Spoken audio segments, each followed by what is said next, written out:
Good evening, everyone. My name's Allison McFarlane.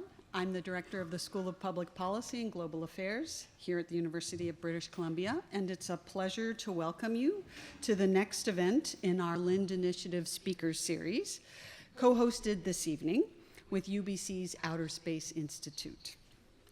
Before we go any further, I want to acknowledge that we've gathered here tonight on the traditional, ancestral, and unceded lands of the Musqueam people. This land has long been a place of learning, dialogue, and stewardship, and we're very grateful for the opportunity to gather here this evening.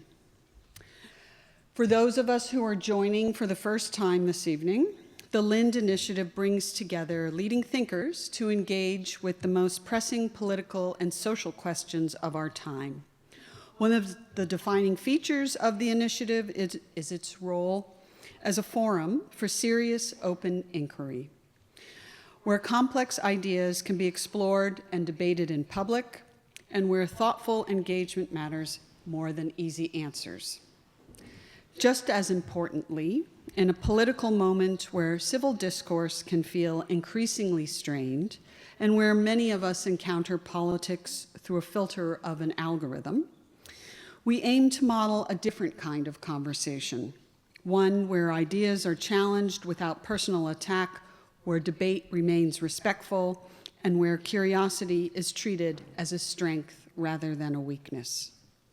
In that spirit, I hope that over the course of the series, and perhaps even tonight, you hear something that challenges how you see the world, not because disagreement is the goal, but because grappling with an unfamiliar or with unsettling ideas is an essential part of intellectual and civic life. We're living through a period of profound geopolitical uncertainty, and that sense of dislocation is the starting point for this year's Lind Initiative series. Tonight, as we stand on the cusp of returning to the moon, recent delays to the Artemis II mission notwithstanding, we are pleased to extend that conversation beyond Earth itself. Given tonight's subject matter, we're especially grateful to be co-hosting this event with UBC's Outer Space Institute. The OSI brings together world-leading experts from across disciplines, and we're delighted to collaborate with them on a conversation that sits at the intersection of geopolitics, law, and emerging technology. Before we turn to tonight's program, I'd also like to take a moment to thank the Lind family. The late Phil Lind imagined this initiative as a place where independent inquiry, dialogue, and open conversation could thrive. Thanks to the family's continued generosity, that vision endures, and we're deeply grateful for their ongoing support.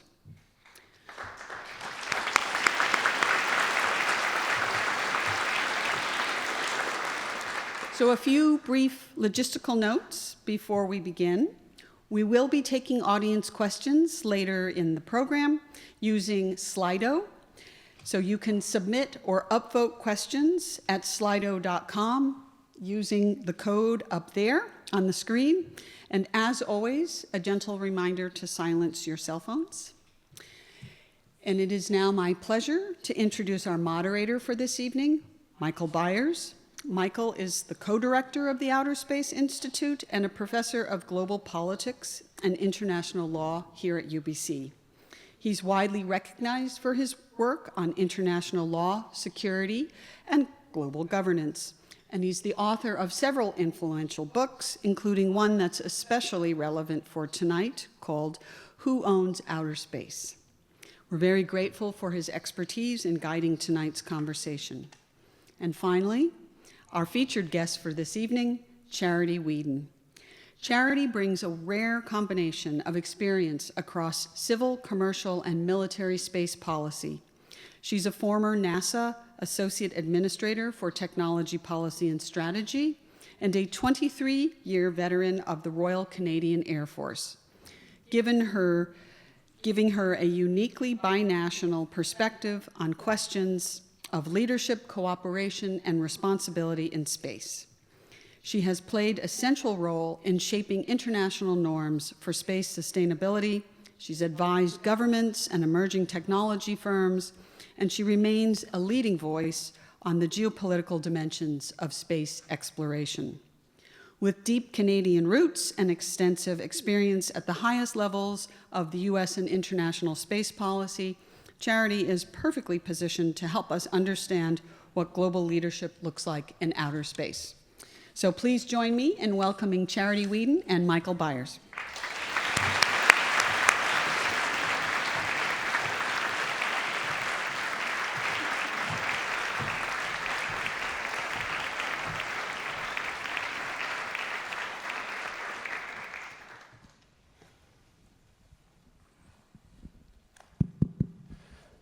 These lights, we can pretend that it's just you and me having a conversation. That's nice. Yeah. Well, welcome to UBC. It's fantastic to see you again.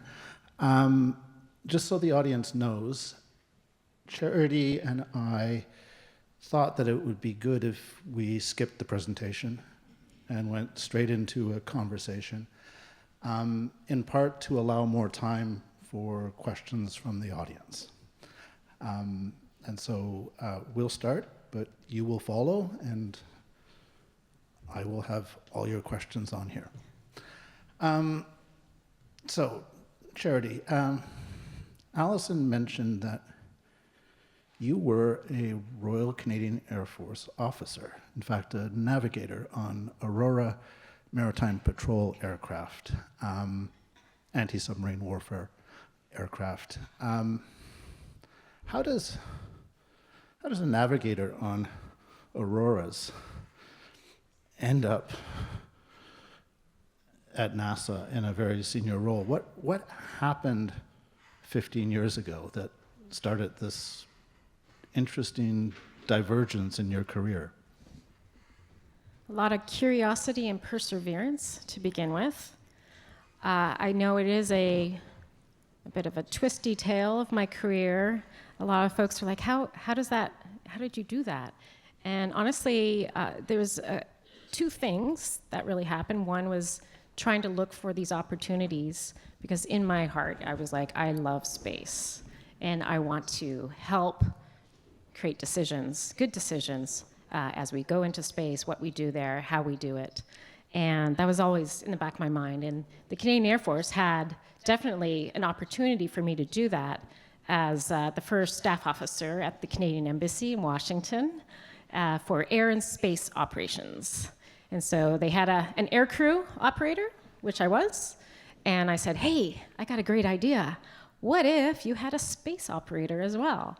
And even though it wasn't listed on my posting, I had them put a plaque outside my doors, air and space. Just want to make sure.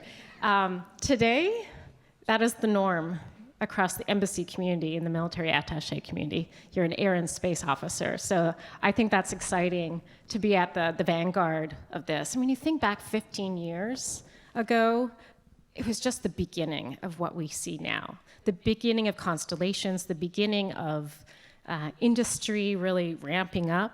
It was when Sapphire was launched. Sapphire is a space situational awareness satellite that DND procured. And so space sustainability was really becoming an important issue.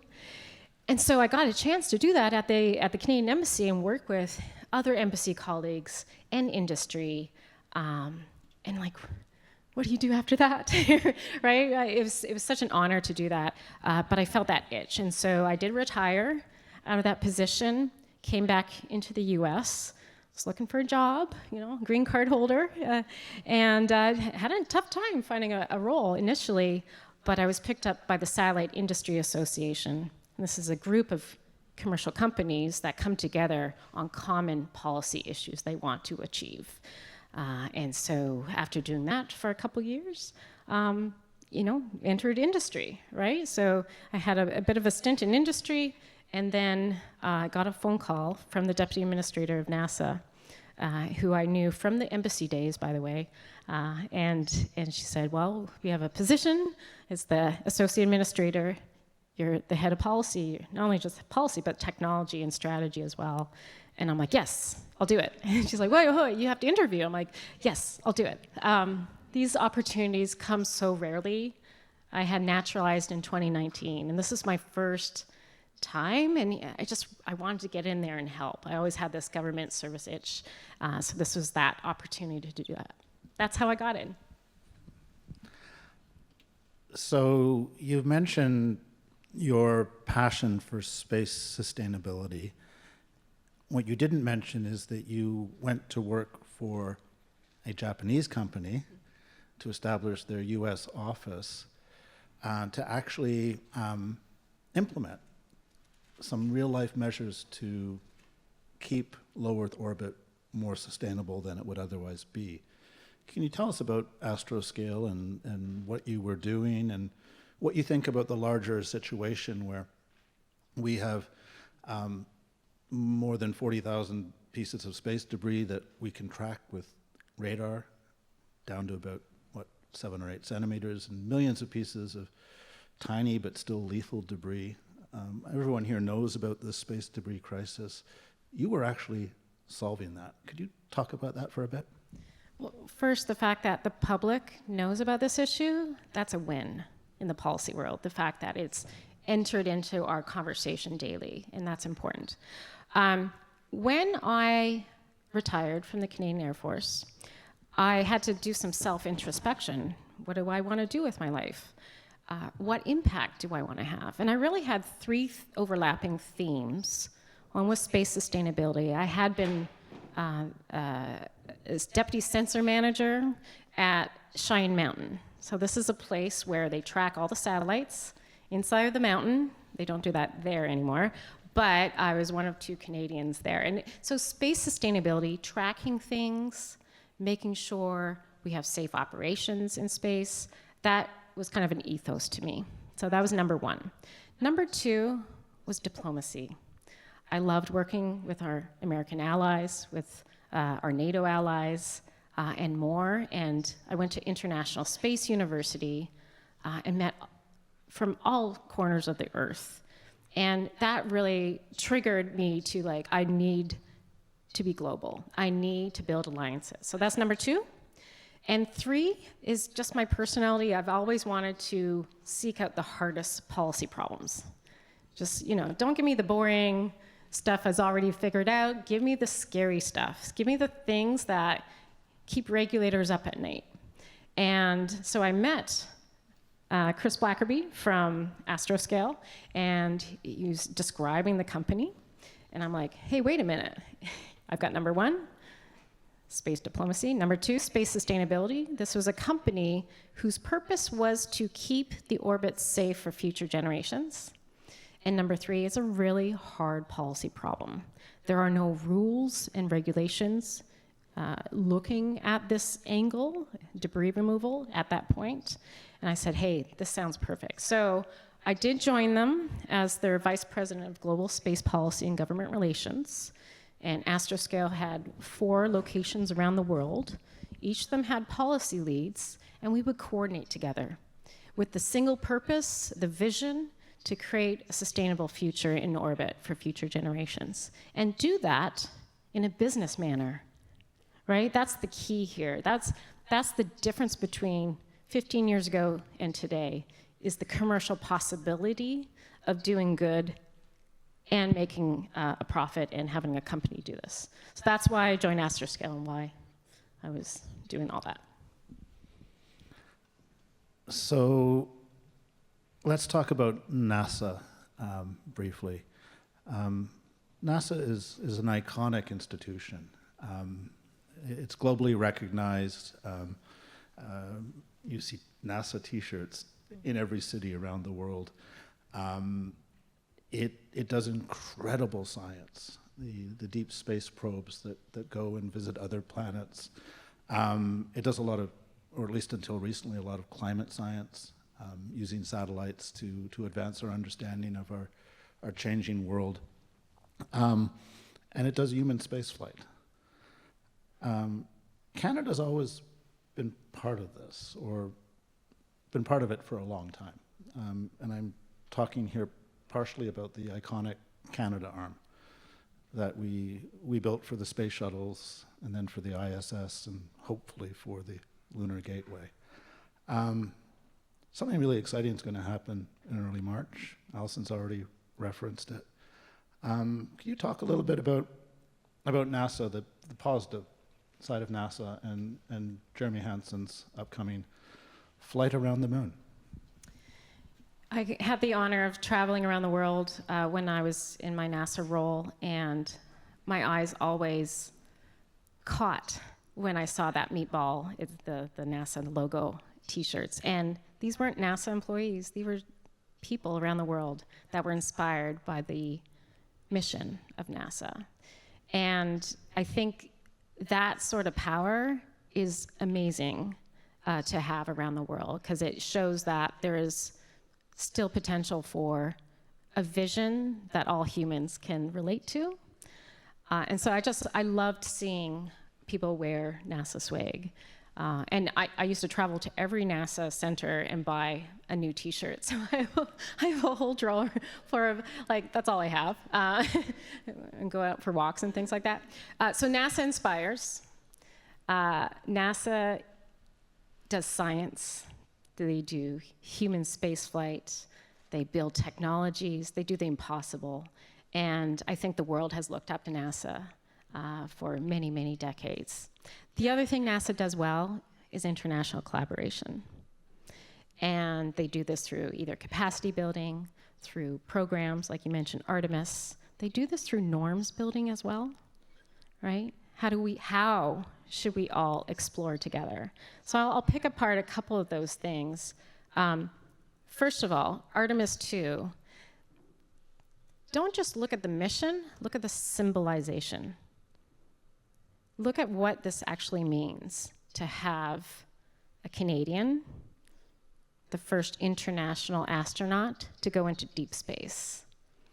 And this is not your grandfather's Apollo program.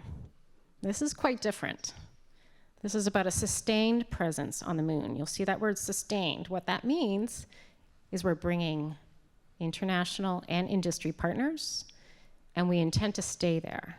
We intend to conduct the scientific experiments. We intend to create a lunar market.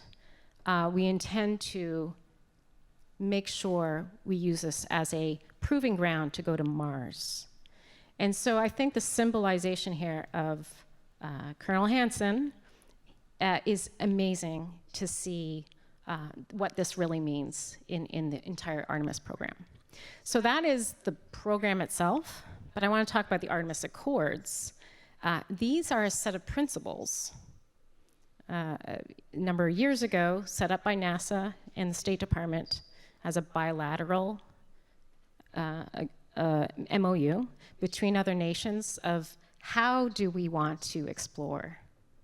That hasn't been done before. I mean, there is the Committee on the Peaceful Uses of Outer Space. That is an international body in the United Nations. But down in the weeds of how do we want to explore from a program, I think that is special as well. And so there are a number of principles here, and to date there have been 61 nations that have signed on to the Artemis Accords, committing to figuring out the how we explore, the behaviors, what does not interfering with each other look like, how sustainable do we have to be on lunar surface and in lunar orbit. And we started off talking about space sustainability around Earth orbit. Let me tell you, it's a different ball of wax around the moon. Around Earth, orbits, are predictable. Kepler figured this out pretty early, ellipses, and they go round and round. Around lunar orbits, it's a little wacky. They're unstable. We don't have any situational awareness, not good situational awareness of where things might be. And we've already had what we call conjunctions, where two human-made objects don't collide with each other, but they come close. We've already had those around the moon. And so just taking what we're learning around Earth orbit, of all the conjunctions and the congestion, we need to be ready to understand what behaviors do we not only want around Earth orbit, but around lunar orbit as well. So that's what Artemis Accords, it's going to bring out all of these pieces to help us understand how to explore. And the important thing here is you don't need to bring technology with you to be in the game. You got to bring your voice. And that's why many emerging space nations are part of the Artemis Accords, to be included in the how, not just the what. So I'm guessing that not too many people in this audience had heard of Astroscale before tonight, nor have most people heard about the literally thousands of other space companies, with one notable exception. And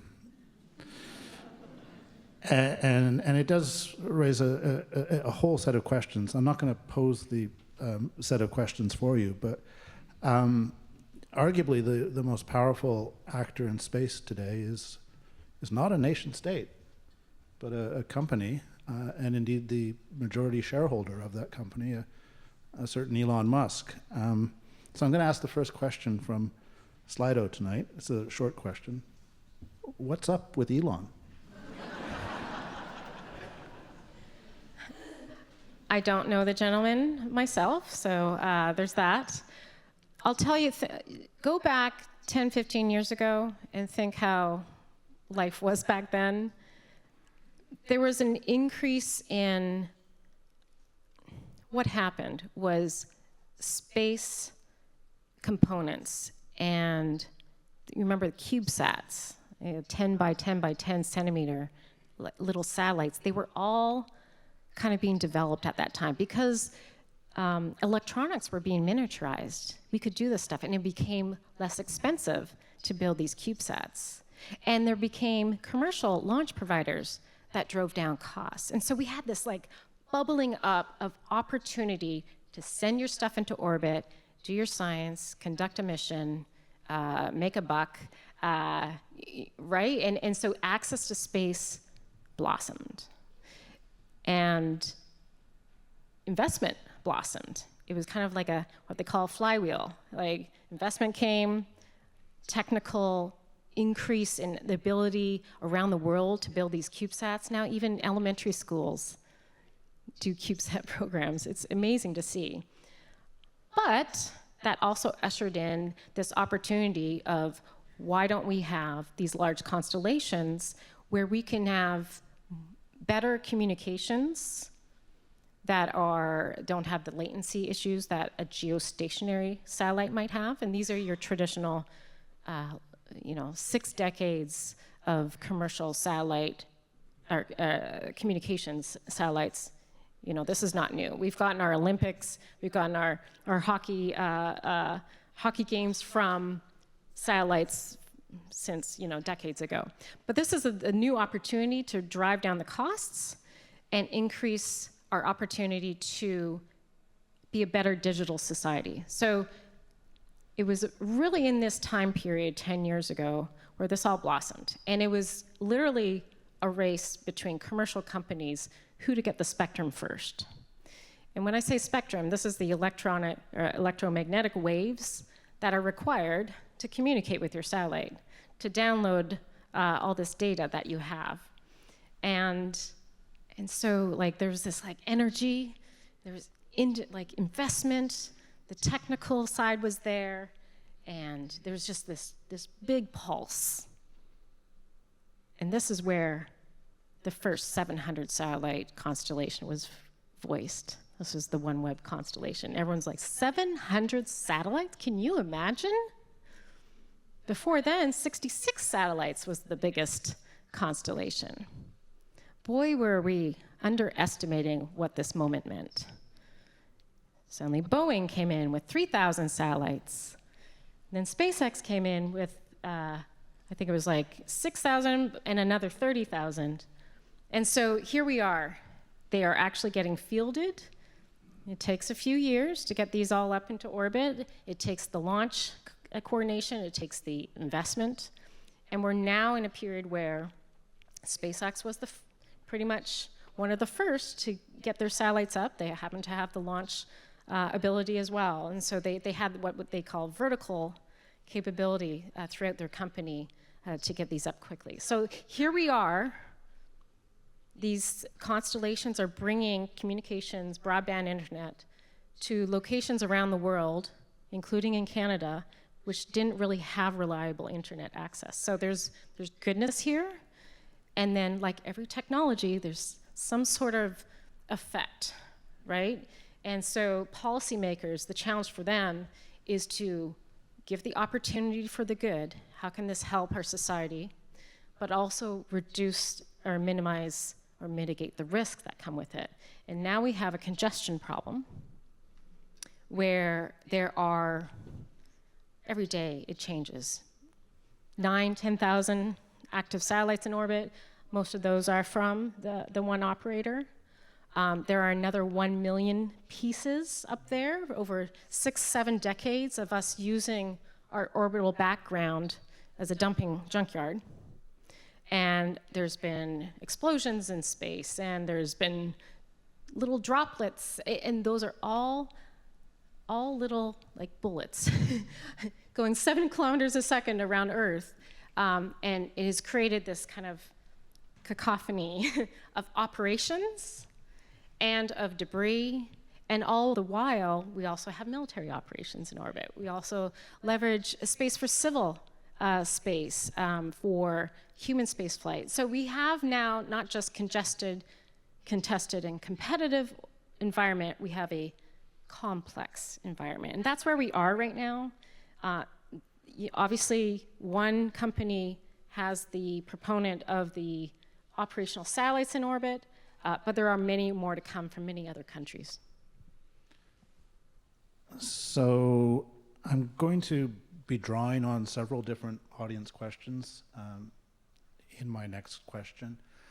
And I'm conscious of the fact that there are a number of astronomers in this room, both professional and amateur. Yeah, we have a congestion problem, and we may well be into some kind of collisional cascade. But we also have a light pollution problem from these thousands and thousands of satellites catching the sun's rays as they come around the sun, and therefore creating reflections in our night sky. We have radio pollution, especially from these communication satellites, affecting radio astronomy. I mean, it's already becoming a serious challenge with 10,000, 14,000 satellites. On Monday, SpaceX filed for radio spectrum at the US Federal Communications Commission for an additional 1 million satellites. And the plan, as SpaceX explained it, was to use these satellites to harness the sun's rays to produce the vast amounts of energy for data processing, and that these satellites would be data processing centers to enable the further growth of artificial intelligence. 1 million satellites. Now, it's unlikely that 1 million satellites will come out of this project, but there's an ambition to put more and more into orbit. And light pollution is one reflection of the consequences for us on Earth. You talked about governments needing to regulate, but Elon Musk spent $250 million helping Donald Trump get reelected.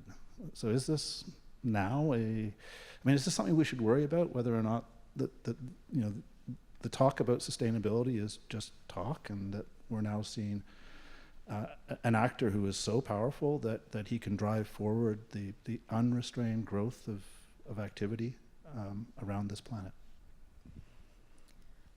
A part of who I am is I see these news items and I take a pause. Because what I see right now, there's usually two camps, and I think the media and social media puts us in either camp and nothing in the middle. You're either a hyper or you're a doomer. And if you're a hyper, it's like, yes, we got to do this, go, go, go. It's it's perfect, it's wonderful, there's no technical issues, everything will go great. And if you're a doomer, it's like, this is horrible, we don't need this, let's regulate, let's do all this to stop. And I live in the middle, because that's what a good policymaker does, is like weigh the pros and the cons, accelerate the good parts, and mitigate the bad parts. And so I pause and I ask myself, okay, do we have a process for such a constellation? In the United States, yes, there is a process. And yes, they would go to the FCC to get that license. And yes, they would need a launch permit from the FAA to get that license, another license. And so there are processes involved. I'm over here, I'm sorry, in the middle here. And the other part will be, okay, if this happens, what else has to happen before this? You cannot just put 1 million satellites into orbit and keep the same way of us operating in space. Things will have to change. And what's going to have to change? We're going to have to get a lot better at space situation awareness. We're going to need space traffic coordination and management to make these satellites, pack them in. And so with that comes a lot of technical capability. It's going to need communication across nations to make this work. And you're going to need that on-orbit servicing piece as well. You're going to build think of the infrastructure that's going up, and think of the secondary effects. So that's my middle ground. I get you. Like, it seems like an insane number of satellites. I'm always like, show me the math. Show me the math in the economics. Show me the technical pros and cons of this. And then show me the regulatory path that helps accelerate the good parts, but mitigates the bad parts. Yeah. And the potential bad parts are generally externalities, so costs imposed on the rest of us. So making the company deal with those in its calculations, right?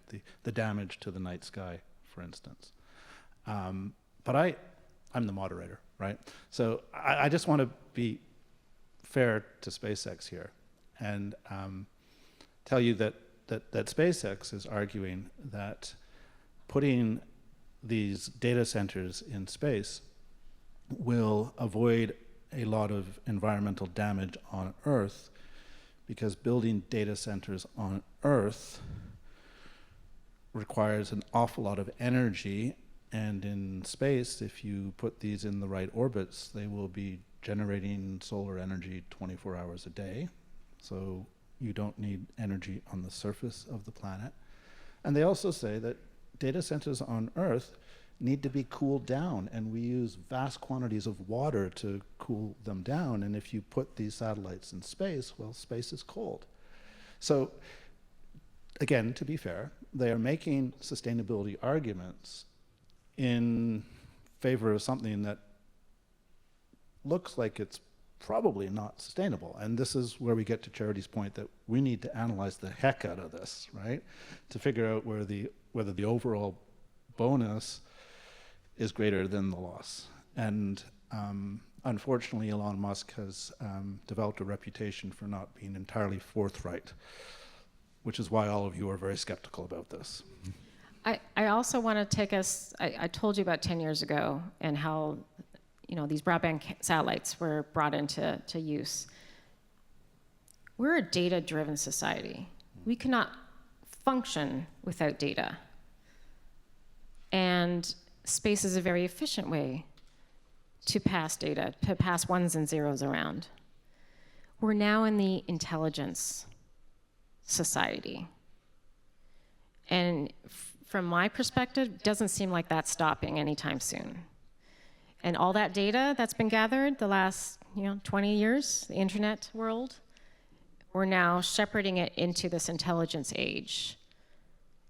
And space has always been an environment where it's a location, just like a ground is. And so I think of this in a way of you're just passing the risk from one environment to another, If you can think of the whole Earth-Moon system as one environment, then this makes a little bit more of a balance sheet of do we put the risk in orbit, which, by the way, satellites that go into low Earth orbit, 100 kilometers to 2,000, they generally come down after a time period. Anything really around 500 kilometers and lower will come down naturally over a few years. And so what goes up will come down depending on the orbit. And this is where the conversation in the policy world is really heavy, is like, what are those rules of how long you can stay in orbit? And until now, deorbiting it through our atmosphere for it to either burn up or to enter over ocean or what have you, has been the policy choice, the number one policy choice for what to do after your mission is ended. I think I'm always looking for, I'm a yes and person, by the way. I'm not like, no, let's not do this, and then you have to convince me. I'm like, okay, I'm listening. Let's do this smartly. And so what do we have to do to enable this to be done smartly? And I think that means we need recycling in orbit. We're going to need financial incentives to keep the orbits clean. We're going to need to definitely understand the impact to the upper atmosphere of this amount of metal coming back down. Until now, it hasn't been really an issue. We're only starting to study it, and it's, again, we need to have the data to make the decisions here. So if we're going to thread this needle, if this is going to happen anyways, let's have common sense policies to walk alongside the technical aspects and the economic aspects of it. Just to explain to the audience that last bit about the atmosphere, my friend and colleague Aaron Boley, who's in the physics and astronomy department at UBC, was one of the very first people in the world to realize that the strategy of designing satellites to burn up entirely on reentry, which was designed to reduce casualty risks on the surface of the Earth, might be having an unintended consequence, which is that mass never disappears, right? So if you take a 1,000 kilogram satellite and burn it up completely, you're just turning it into 1,000 kilograms of tiny particles of aluminum and titanium and lithium and other things. And the upper atmosphere is a pretty fragile place, and bad things could potentially happen.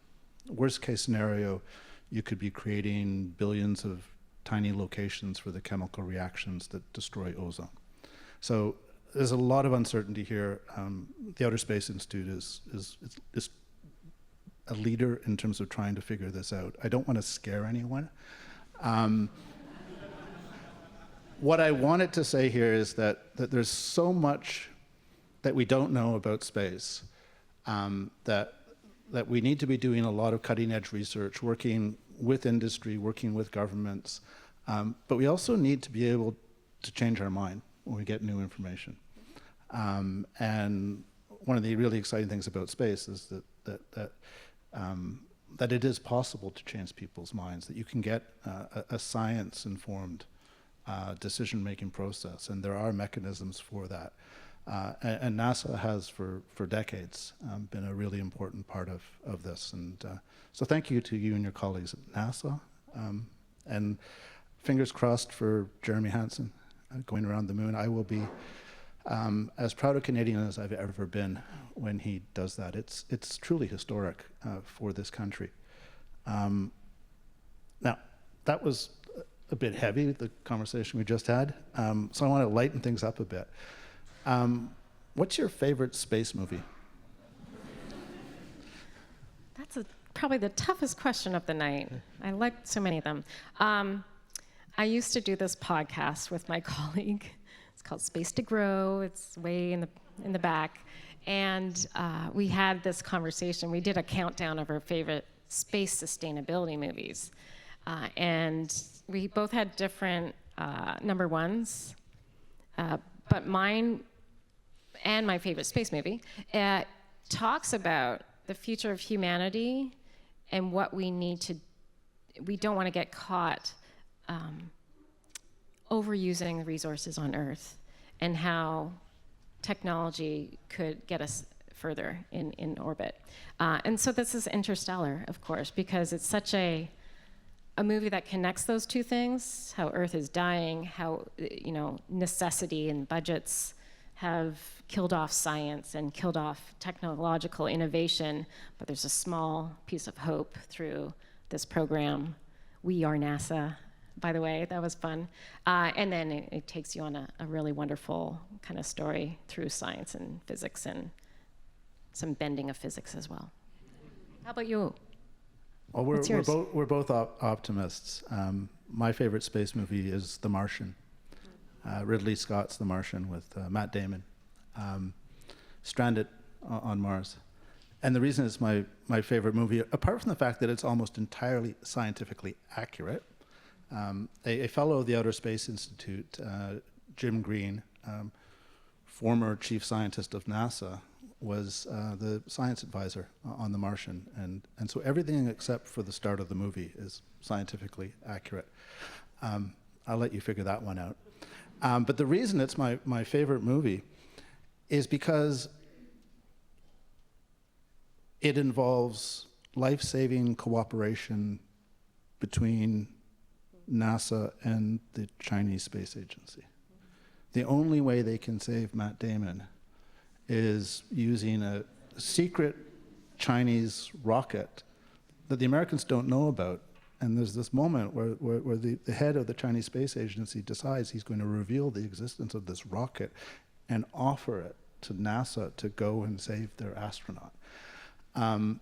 So we're both optimists. And there is a lot of cooperation in space. The International Space Station, there's a SpaceX Falcon 9 rocket that's going to be carrying 4 people to the International Space Station within the next week. And one of them is a Russian cosmonaut launching from Cape Canaveral, right? And last year, an American astronaut launched from Baikonur, Kazakhstan on a Soyuz rocket. And this doesn't need to happen. This is NASA and Roscosmos, the Russian space agency, demonstrating publicly that they still want to cooperate. But a lot of movies, a lot of sci-fi about space is about war. And that even includes, there's armed conflict in Star Trek, right? Let alone Star Wars, right? But I wonder how much, and this is a question from here, how much has Hollywood both hindered and helped the public understanding of space? Because part of the reason we all love space is because we grew up with it, not just real space, but fictional space. Oh, well, that's a great question. I feel that Hollywood sometimes gets it right, sometimes it doesn't, because we want the story as well, right? We want to feel that energy, but even just naturally going to watch a launch, it really, well, for me anyway, it really drums up that inspiring kind of moment that you get when you watch a movie and you're like, yeah, they got it. And so Hollywood, and the reality is space is not just a domain of these constellations of satellites delivering communications. It is an operating domain. There are Canadian defense satellites in the operating domain as well, providing Earth observation, space situation awareness, and so on. And so this is what the complexity of today's Earth environment is about. It is military operations, it is civil space operations, human space operations, scientific experiments, and it is this commerce. And so I don't think Hollywood gets that mixture right. We either lean in on one side, which is very entertaining, but I think that the real answer here is it's a blend of that. So yeah. One of the wonderful things that has happened in the last decade is that the militarily powerful countries have become so much more dependent on safe access to space, not just for their military satellites, but for all of the commercial satellites that now drive their economy. And I would even argue that we're almost in a situation of mutually assured destruction. If I start shooting down your satellites, it's going to create so much debris that I will lose a lot of my satellites. I'm the U.S. Department of Defense in the last few years has started to talk about space as a war-fighting domain. To their credit, the Canadian Armed Forces calls it an operational domain. But the calling it a war-fighting domain, creating a space force, should we worry that there are actors who think about space as something where armed conflict is inevitable, or will this self-interest prevent that from happening? Well, a couple items to just put in the back burner. One is the United States, a few years ago, called for a moratorium on direct ascent anti-satellite testing. So the United States was the one that wanted no more, direct ascent. We're going to blow that satellite out of the sky. Okay, I'll just put that out there. Many nations have signed on to that. And so I think that's a telltale sign of the importance of space for defense purposes, for national security purposes. It is so important that we do not want to mess with polluting it any more than it actually is. So there's that. It also is a very important domain, like I said, for communications, for intelligence, surveillance, and reconnaissance. It's an important domain for all sorts of reasons. And I think when folks jump to, well, they're going to blow up a satellite, there's 101 other ways to disrupt operations before you send up an expensive anti-satellite test. So I worry about all those other things as well, right? Jamming is a good example, and all these other methods that would come from warfare. And we have to remember that we think space is special. Yeah, it's special to me. But it's part of the entirety of when one puts out, we have a mission, what are our tool sets, what are our domains that we have to leverage. It's part of the entire package. And so one thing to watch for is, how heated do these arguments get in conflict, and how will they show up in the space domain? And this is like the main point, I think, of the series, or the geopolitics of it, is what happens here on Earth. It's not protected in space just because you're in space. It is part of the domain, the entirety of the domain of national security.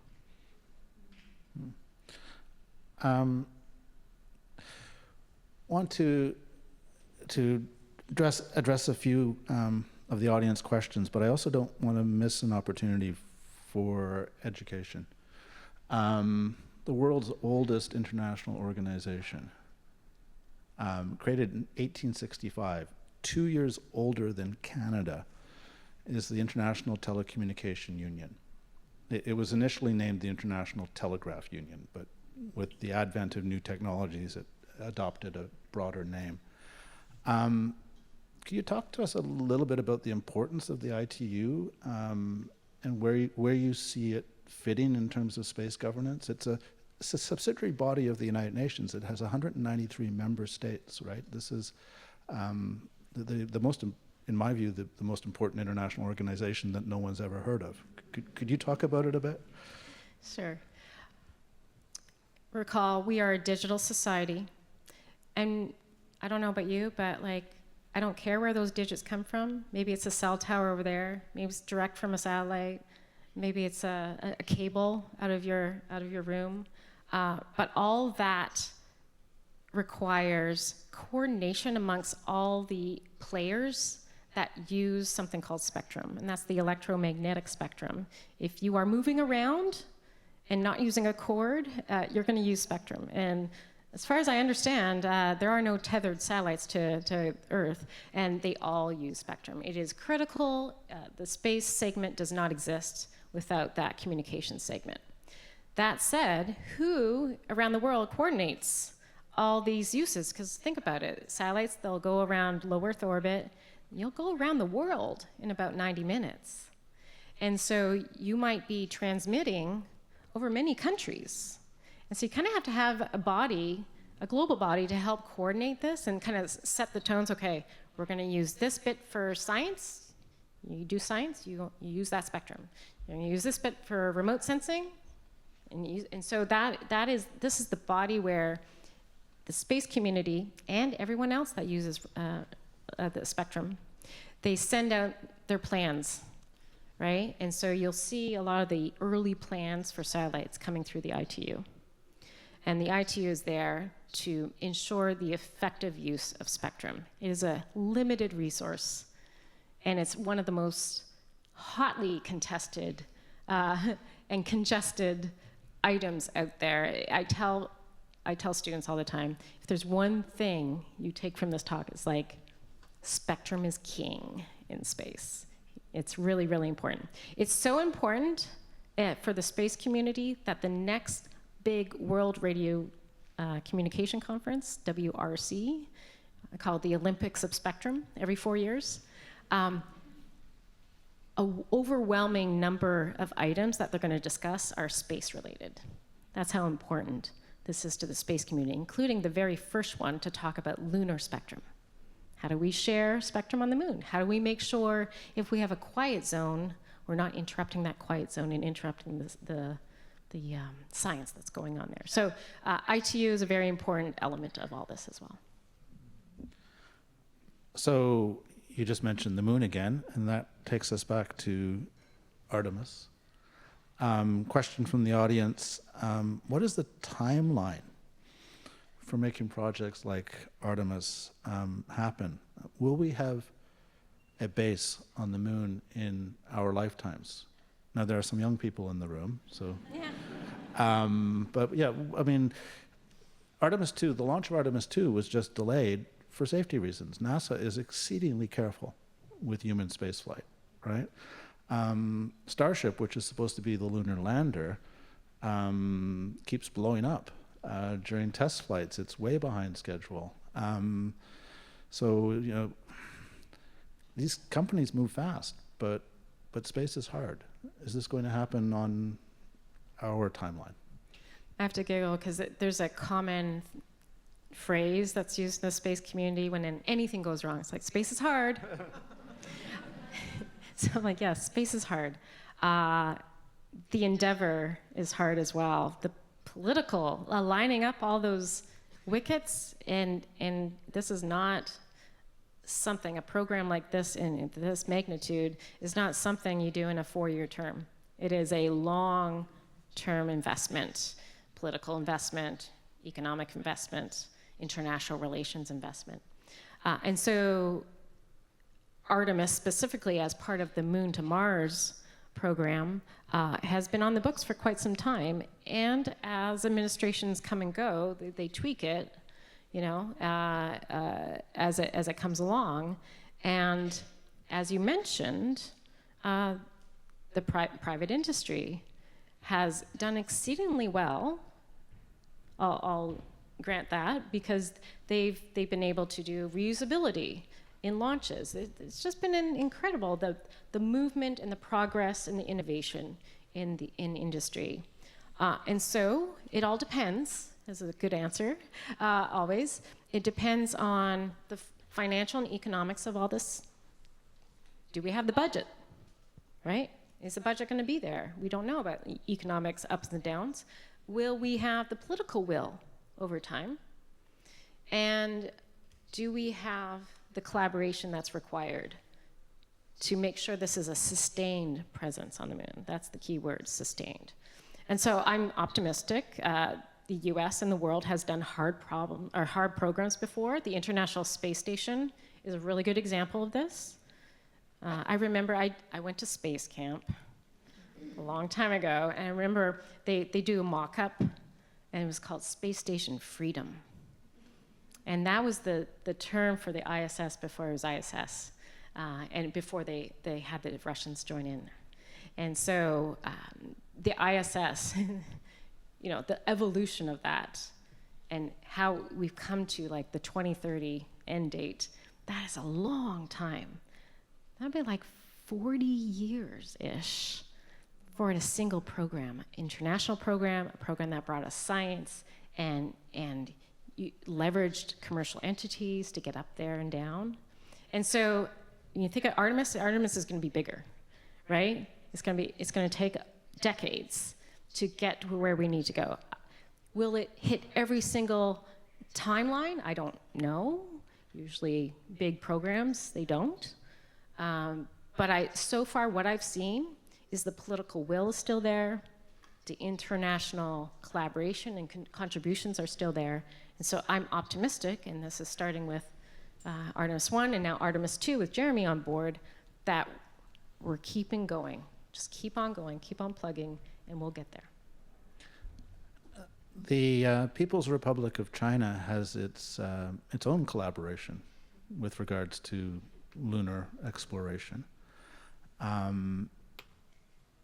And it's possible that China will put humans back on the moon before the United States does.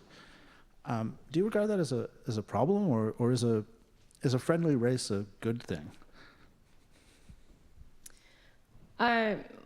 So you talk about race. There is no race. The U.S. went to the moon 1969. They left 1972. This is about returning to the moon. I think what's important here is the location. The South Pole is where there's potential economic value. And so I think there's definitely an interest in seeing U.S. leadership land before China, on the South Pole. And yes, it makes for easier lubrication for political purposes as well, I think. Ultimately, Outer Space Treaty, which is a treaty in the United Nations, space is the province of all humans. And so there are Chinese nationals in orbit today. There will be Indian nationals on their own space station. There will be all sorts of exploration from all sorts of countries. And now is the time to get together and understand what that means and how not to get in each other's way. And that's what the Artemis Accords is for. One of the beautiful things about the first race to the moon is that 2 years before Apollo 11, the Soviet Union and the United States led the negotiation of the Outer Space Treaty, which in Article 2 prohibits national appropriation of the moon or other celestial bodies. And so when Neil Armstrong and Buzz Aldrin landed on the moon, they planted an American flag but did not claim the moon for the United States. And it will be really interesting if Chinese astronauts land first, whether they will follow the wise restraint of the United States from 1969 and accept that the moon belongs to everyone. I have one more serious question and then a couple of more fun ones.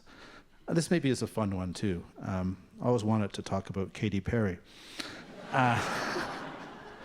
What are your thoughts on space tourism? Are rich people just burning money, or can it be sustainable and offer benefits like the overview effect and research? Right. I often go back to, I don't know my history that well, but the 20s, I think, 30s. Howard Hughes, very rich man, really helped aviation, get off the ground, literally. And I understand kind of the concern and the social license here of not being comfortable with just billionaires going up and down, and there's many other problems on Earth, et cetera. I think this is a natural evolution for all of us to explore and access space, right? Right now we're doing it via Spectrum on our phones and leveraging those services. Eventually, we want to have a low Earth economy where this is just one of the many things that you can do. And this is where movies actually come in nicely, because there's often in these sci-fi movies some sort of oasis where you can go vacation and that sort of thing. So is this a natural progress? I mean, I'll say it again, space is hard. The announcement of New Shepard isn't going to launch human astronauts going forward. I think Virgin is still in the game for this, for suborbital. So the question is this market real? Or is it just one thing out of many to create a bigger low Earth orbit market? And by that I mean, okay, you have human spaceflight where you could go up and stay on a space station. You might have pharmaceuticals doing some research on a station as well, or some sort of other platform. You could have a movie being shot in orbit as well. There's all sorts of potential here for a market, and so I guess my personal view is great if wealthy individuals want to go up on these rockets, then let them. Let's progress here. So the engineers who designed the space shuttle projected a 1% failure rate. It ended up being higher than that. There were 2 catastrophic accidents with some 130 flights. So space is hard. And we need to remember this when Jeremy Hansen launches. He's doing something that's both really important and also risky. And he's a former fighter pilot, and he accepts risk, and that's okay. But you and I were at a seminar this afternoon, seminar led by my former PhD student, Gregor Sharp. And I'm going to say this because I know his parents are in the room. He is the most extraordinary young man, and you should be very proud of him. Gregor asked a question of the students, and we went around the table. And the question was, would you go to space? And if you're asking a student who doesn't know a huge amount about space, that's a bit hypothetical. You know a lot about space. Would you go if you had the chance? Are you asking 16-year-old Charity or current age Charity? I joined the military to be an astronaut. That was like, I'm doing this, and I can either be a PhD brain surgeon, or I can join the military and maybe, fly a bit and get in that way. So I'm like, that's the way to go. And off I went. As I progressed in my career and I learned how policy plays a role, and I had a family at that time, by the way, that made a dent in the decision, if you will. I realized that the person making the decisions about when we go, how we go, where we go, was a lot more interesting to me.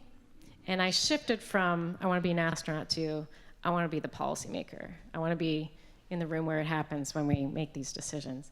So it's been a while since I thought, would I do this? I gotta say, I don't know. I don't really feel that itch anymore. But I still feel the wonder, and I still love watching launches, and I will be, from afar watching Artemis 2 and cheering Jeremy on as well. So I still feel that energy, that inspiration, as hopefully we all do, but you don't have to go into space. And this is important. You don't need to be a space nerd to have a voice here as well. I think the public is perfectly capable of providing input to governments on what you want to see out of your own space program. Just a little bit of a reminder to everyone that we are all in space right now. We are on spaceship Earth, and part of the reason that so many people are concerned about light pollution from satellites is because to go to a dark place on a clear night and see the stars, and if you're lucky, the Milky Way and some planets, is a really important part of the human experience. I don't feel any desire to get on top of a big candle and have it go boom and launch me into space. I want to go to my uncle's farm in southeastern Saskatchewan on a clear winter night, and because it's treeless and flat, see the curvature of the Earth and see the Milky Way and realize that I am indeed a spaceman. Now, that was my personal bit. Some personal stuff from you.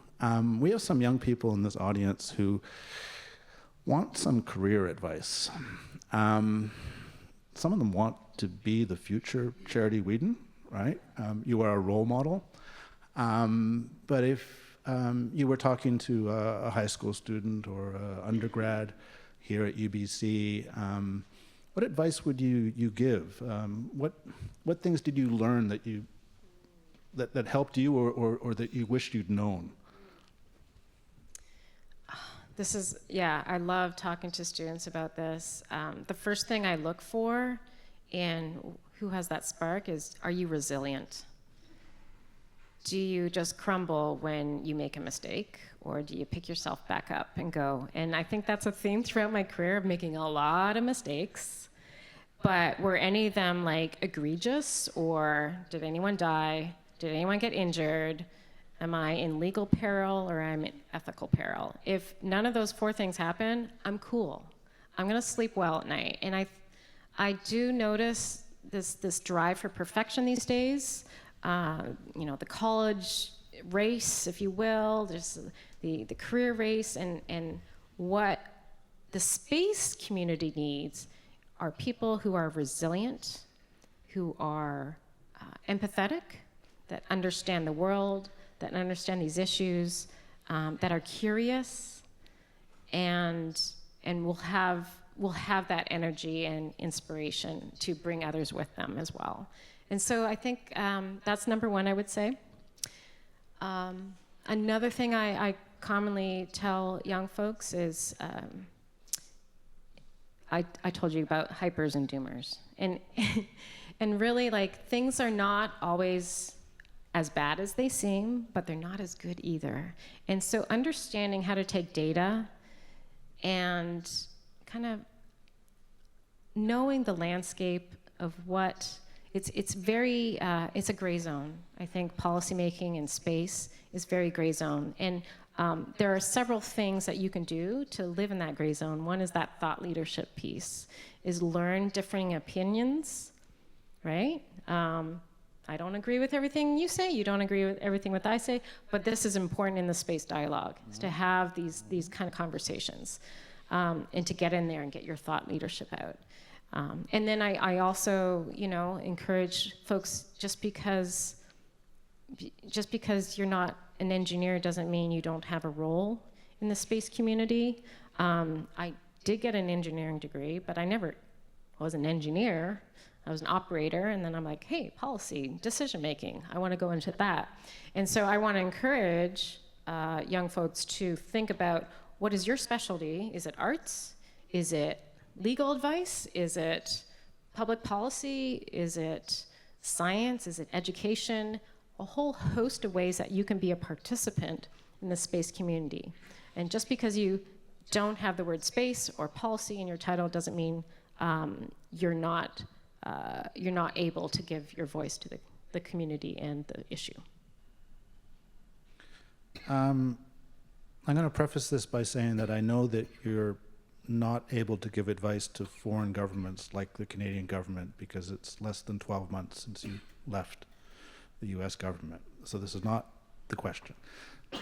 The question is, the Canadian government just committed $500 million to the European Space Agency.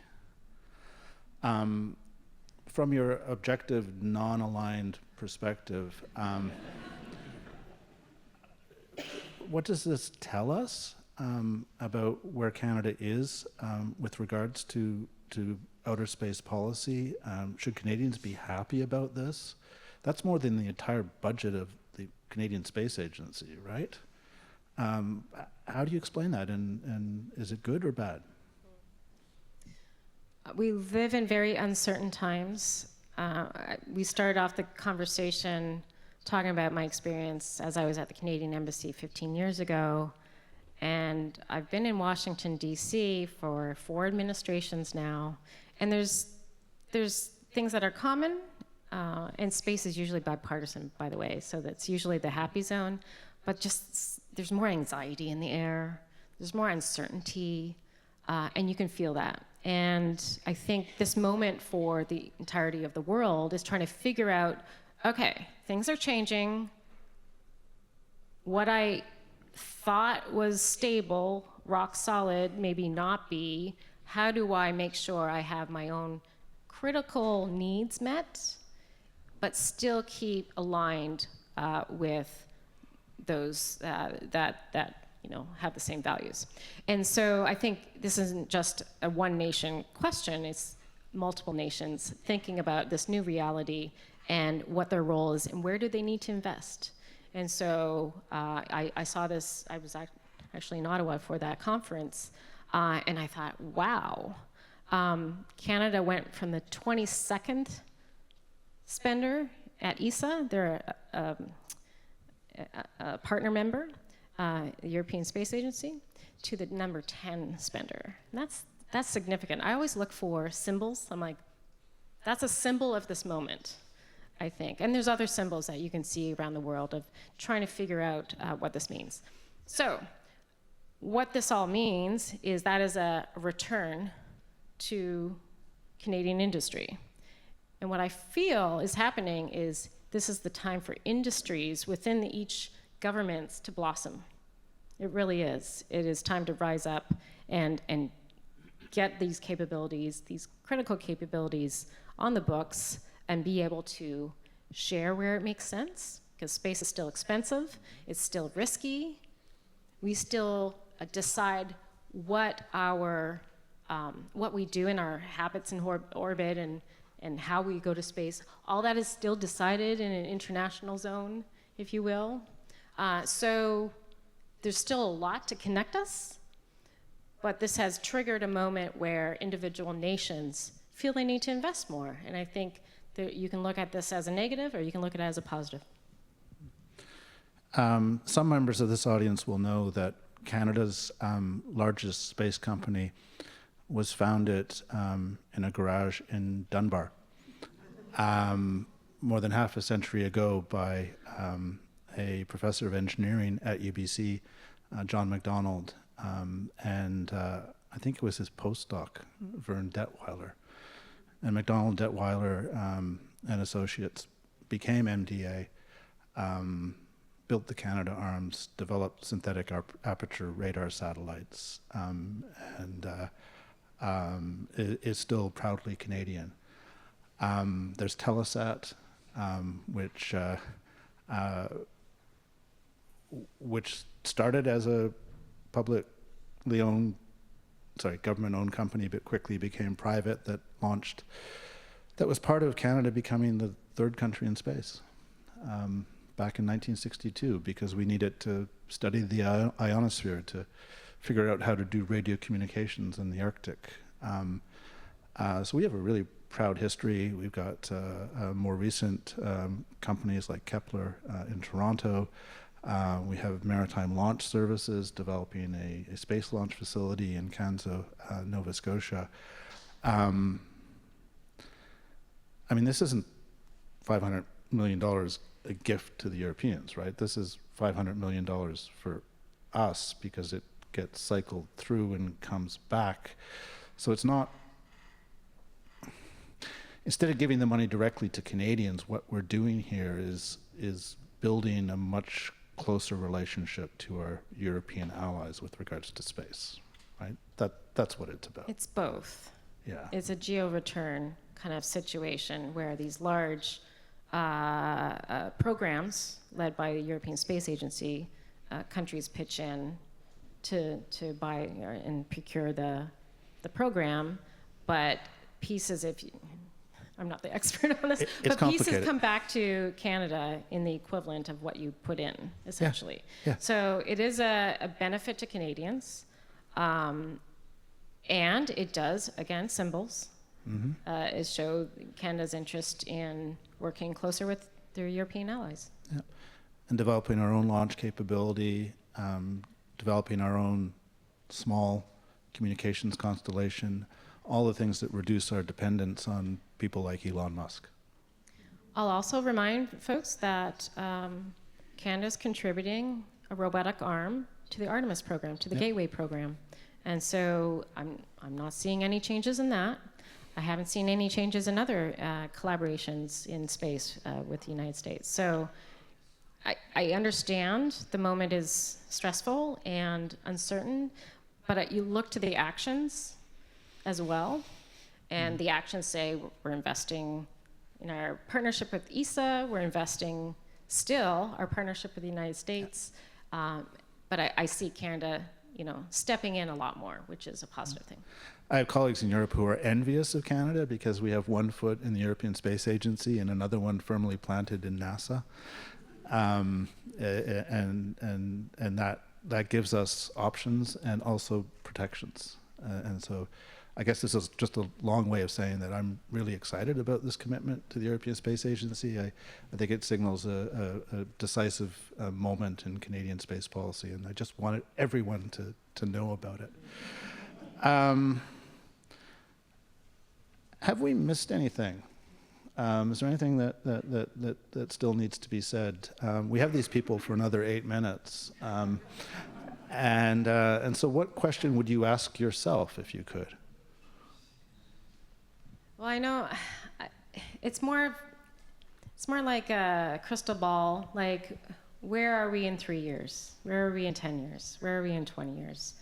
It's really hard to know. I firmly believe there is a role not only for government-to-government diplomacy, but with the rise of commercial activity as it is at this pace, what if industry has a greater say in collaborative efforts? What if there are industrial diplomats that help bridge gaps or sew up the ruptures that are happening and have a economic imperative to collaboration? And so I think it's more of a what if scenario. I did this partially at my astroscale job. We were placed in 4 different nations. Mm-hmm. We had collaborations with all those 4 nations, and it really knit together a good common policy effort for space sustainability. I think there's an opening here for industry to do the same, and so that's probably what's on my mind right now. It's not a question to myself, but it's like, I kind of want to do that. I want to see that future, 2 futures.